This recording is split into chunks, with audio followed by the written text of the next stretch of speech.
Hello guys, how are you? Hope you all are doing well. Today I'm back with one of the most interesting video. In this video I will show you if your phone is already connected to a Wi-Fi network. So as you can see guys, I have connected one Wi-Fi network, but you don't know the Wi-Fi password and want to connect the same Wi-Fi network on your laptop as well.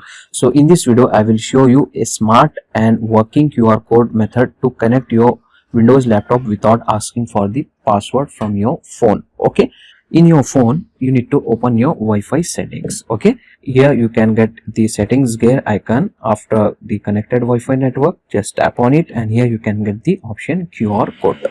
Just tap on it. Okay, now you can transfer this QR code to your laptop as well. If you don't want to transfer, open this QR code screen on your phone, and in your laptop you need to open the camera app. Okay, you can get the default camera app on your laptop.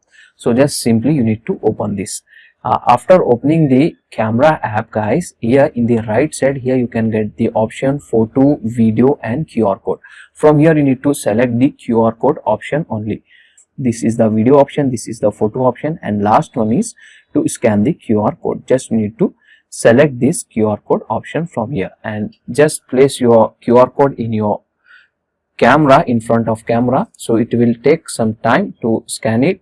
So after scanning it will show you one link, so just simply you need to click on that link. Okay, like this, your Windows laptop will automatically connect to your Wi-Fi network. So I will show you in my Wi-Fi network settings in my laptop. As you can see guys, the Wi-Fi network was connected and the same Wi-Fi network was connected in my phone as well.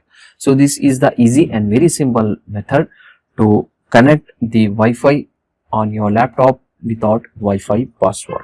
If the camera app is not working on your laptop, you can easily able to transfer the QR code on your laptop and scan it. So this method work only if your phone is already connected to the Wi-Fi. If you found this video helpful, like the video, subscribe to TECHiFY and share with someone who forget their Wi-Fi password.